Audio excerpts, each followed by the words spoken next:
Hey guys, welcome to Keith's Garage.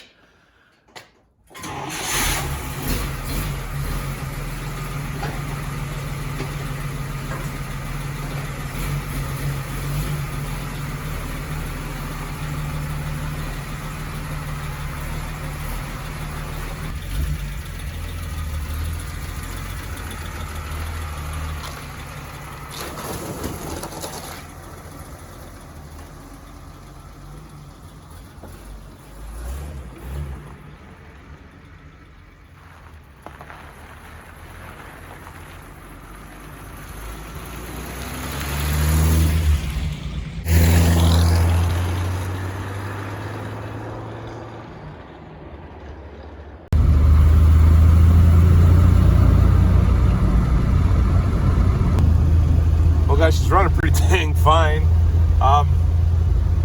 Lots of torque, really noticing the torque improvements. Man, I can just nicely give it a little throttle in third gear and she pulls good and hard. Definitely an improvement.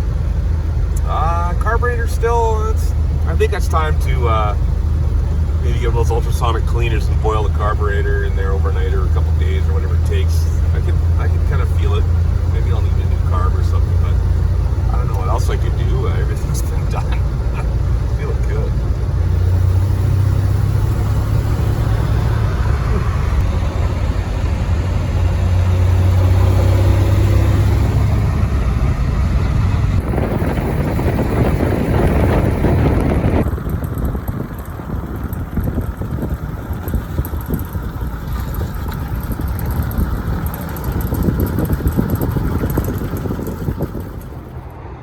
Went for a little more of a rat rod look today. Showing off the new engine.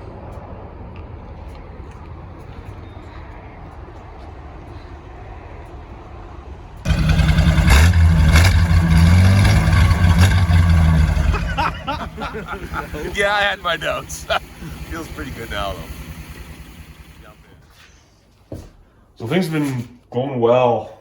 Driving the car, enjoying it, breaking it in. You've seen multiple videos now of me driving. Just want to set the valves. You hear the tech starting to develop as everything is settling in. So enjoying the car. So far so good. You may have seen my other videos where I'm talking about transmission parts, but I don't know if I don't recall explaining the clutch gear. This piece right here is known as the clutch gear. This is how it sits. This is your input shaft from your clutch. Splines are here.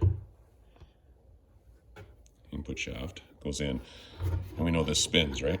It's always spinning when the engine's turning.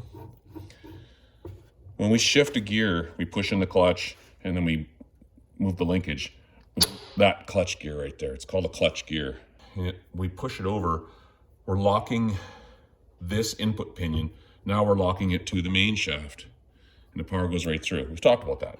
But I want to show you what wears in a clutch gear. And when you're driving it and you're shifting gears and it's grinding, what's going on? So this is called a ramp. It's a tapered area here. This surface is slightly tapered. And it sits and it goes into the center of the clutch gear. You look inside of the clutch gear in this area down in here, these little square, I don't know if they're a bronze alloy of some type, little square teeth in there. This ridge here, you can see the squares. Those little teeth are designed to hold oil between them and on them. They sit in the gear oil, but a little bit of oil sits in between those little squares. And they're designed to go in and grab this adjacent spinning gear here. And as you're pushing the lever forward, you're sliding this clutch gear forward and you're causing things to match speeds, the friction between the teeth inside the clutch gear and this ramp area here cause the gears to speed up and match. And what can happen is if the gear speeds aren't matched well and you shift, the teeth on the outer edge of the clutch gear out here, they're designed to grab this area here and go in and grab these little teeth right here and mate with it. I don't want this thing to blow apart on me. It might, because it's put together there. It is now locked to the input pinion here. The teeth are locked. This is one surface now. I can't spin it. You see the teeth in there? Here on this outside edge.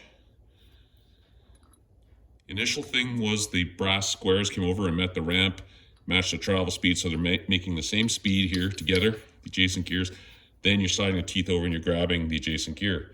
If you push too hard and the speed is not matched properly, you get a grinding noise. As these teeth grab these teeth here, they grind.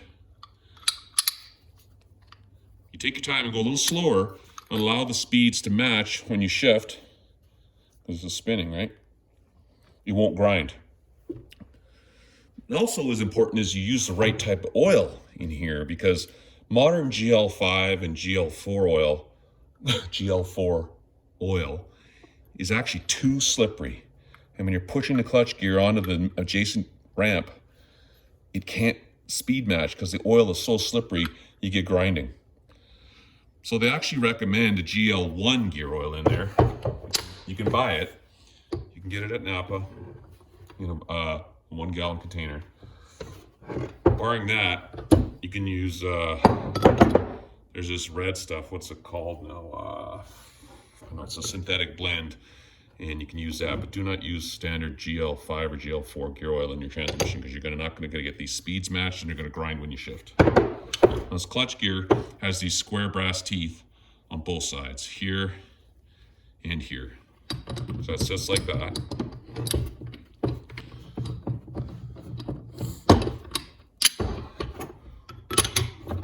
One is for when it slides forward to go third, and second gear is actually back here, and we're sliding it and grabbing these teeth right here, these brass squares. Now these brass squares can wear over time, they get thin, and they don't bite it as good as it should, so you don't get good speed matching, you get grinding of gears. It is locked in second.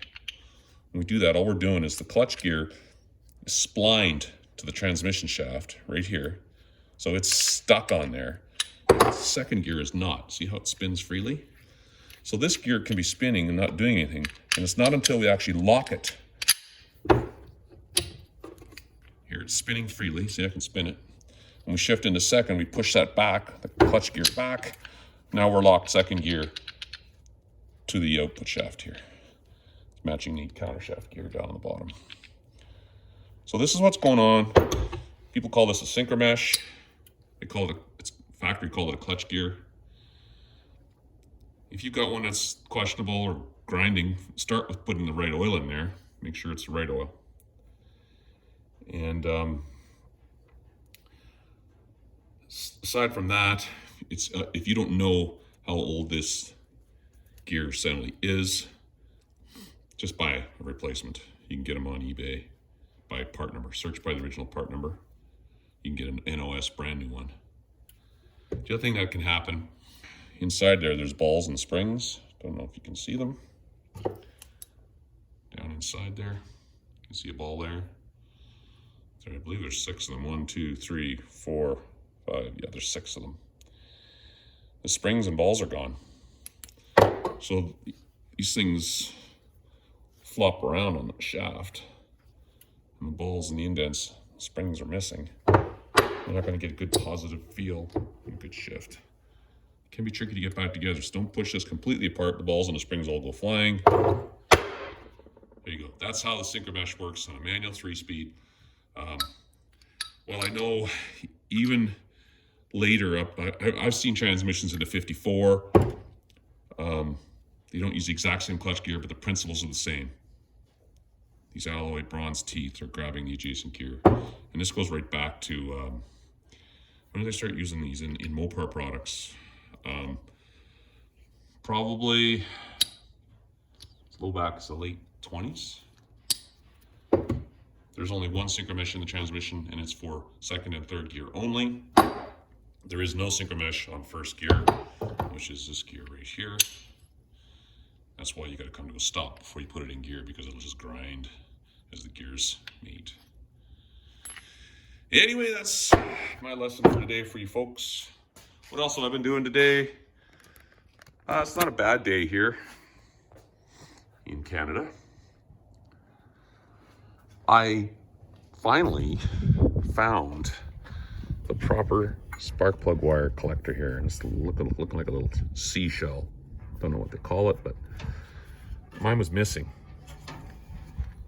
And a fellow named Marcelo, I think it is, in Argentina, sent this to me, and I put it on today. I'm pretty happy with that. Still kind of breaking the engine in a bit. It's going well. I'm gonna set the valves next.